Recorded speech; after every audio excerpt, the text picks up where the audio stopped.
बिन उपदेश अचंभ है, क्यों जीवित हैं प्राण।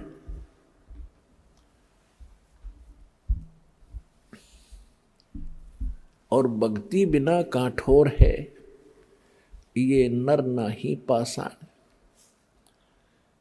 क्या बताते हैं कि जो व्यक्ति परमात्मा की साधना नहीं करते, हमें बहुत आश्चर्य है कि वो किस आधार से जी रहे हैं, किसको आधार मानकर संसार में रह रहे हैं।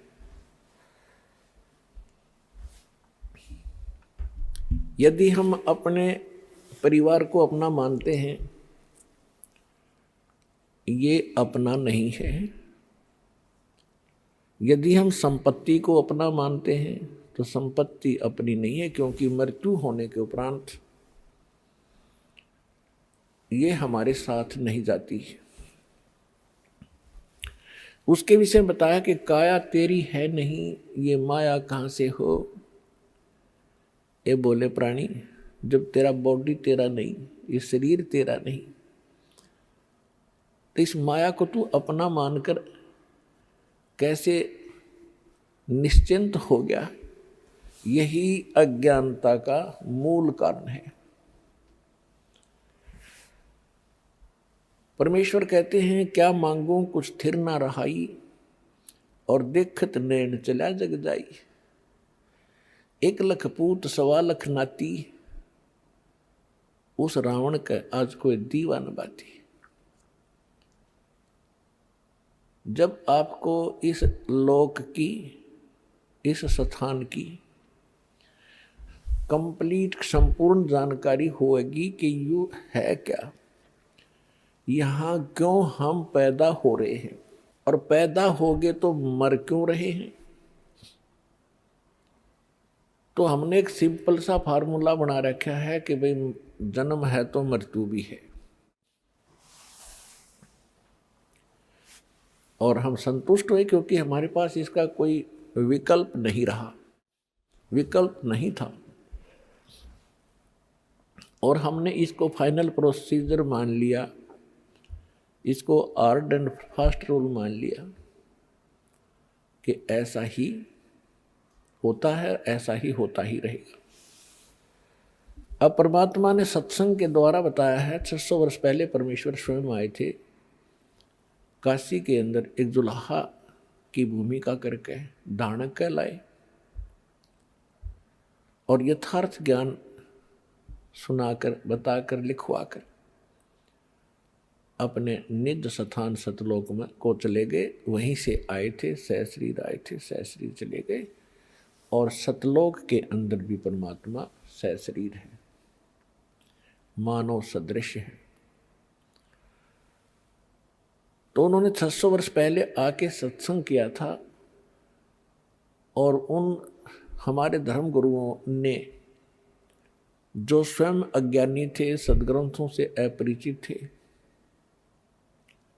वो संस्कृत भाषा अवश्य जानते थे। उन्होंने कहा था कि कबीर साहब जो हैं, कबीर जी, ये अशिक्षित हैं,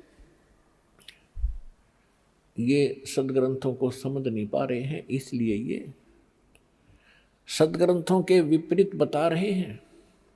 जबकि वो स्वयं विपरीत बता रहे थे, परमात्मा सत्य कह रहे थे।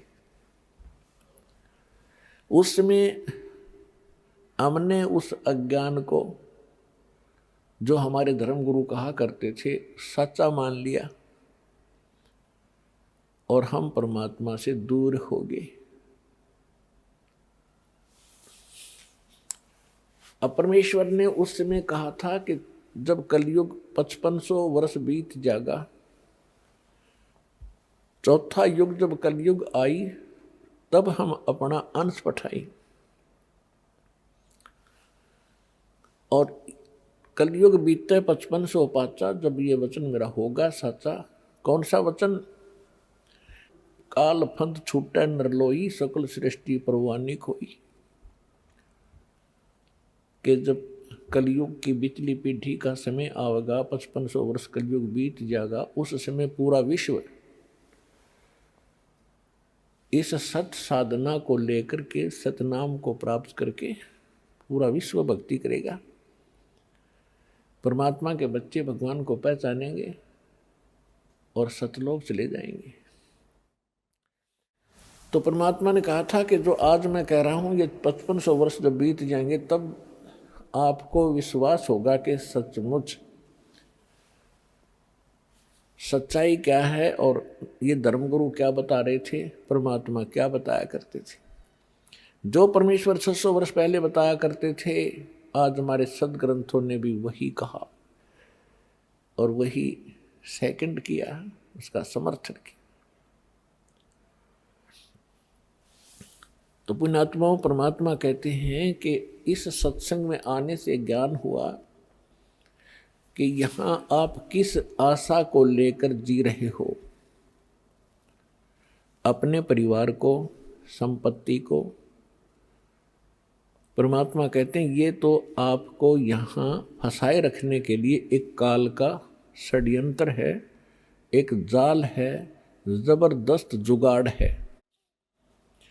और जब तक आप इसे नहीं समझ पाओगे तो ना भक्ति कर सकते और ना मोक्ष प्राप्त कर सकते। इसके समझने का ये नहीं है कि ये ना समझ लेना कि हमें परिवार की आवश्यकता नहीं है। ये विचार करना कि ये सभी बच्चे भगवान के हैं, आप भी भगवान के बच्चे हो। आपके संयोग संस्कार से कोई किसी भी भूमिका में है, कोई भी अभिनय कर रहा है, कोई बेटे का, कोई बेटी का, कोई पति और पत्नी का, सास और ससुर का, माता और पिता, चाचा ताऊ, भतीजों का। तो ये तो आपका यहाँ का बनाया हुआ नाते, रिश्ते और संस्कार हैं। ये सोच करके ये सभी परमात्मा के बच्चे हैं। तो इस प्रकार भगवान के बच्चों के साथ आपने कैसे व्यवहार करना चाहिए। एक मालिक का कोई बच्चा है तो नौकर उसके साथ कैसा व्यवहार करता है, अपना नहीं है, लेकिन अपने से ज़्यादा उसका टेक केयर करनी पड़ती है, देखभाल करनी पड़ती है। तो ये तो इस संकेत, समझदार को संकेत बहुत है इस संसार में, अपने परिवार में उसके साथ रहने के लिए। अब इसकी सच्चाई बताते हैं कि परमात्मा कहते हैं यदि आपके कोई संतान नहीं है, आप संतान ही मांगते हुए मर जाते हो, और संतान मिलती नहीं क्योंकि आपके भाग्य में नहीं, आपके संस्कार में नहीं।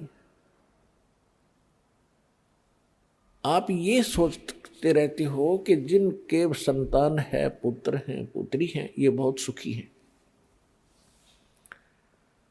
और हमारे भी अगर संतान हो जाती तो हमारा भी वंश चल जाता, कुल उदय हो जाता।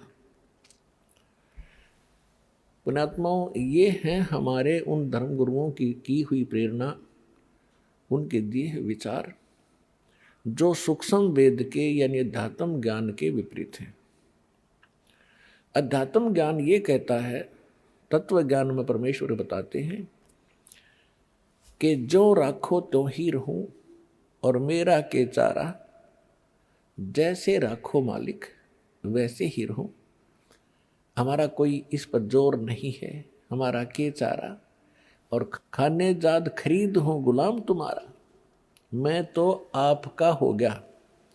जैसे पहले गुलामों को मोल लिया करते सेठ साहूकार, राजा, ठाकुर लोग, जैसे पशुओं को खरीदते हैं, मोल लेते हैं, फिर वो परमानेंट उसका हो जाया करता, और बेचना होता वो अलग बात थी।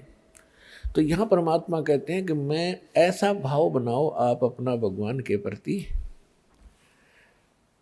कि हे दाता, आपका दास हूँ, गुलाम हूँ, और जैसे रखोगे नो ही रहूँगा, मैं तो ईब आपका हो गया।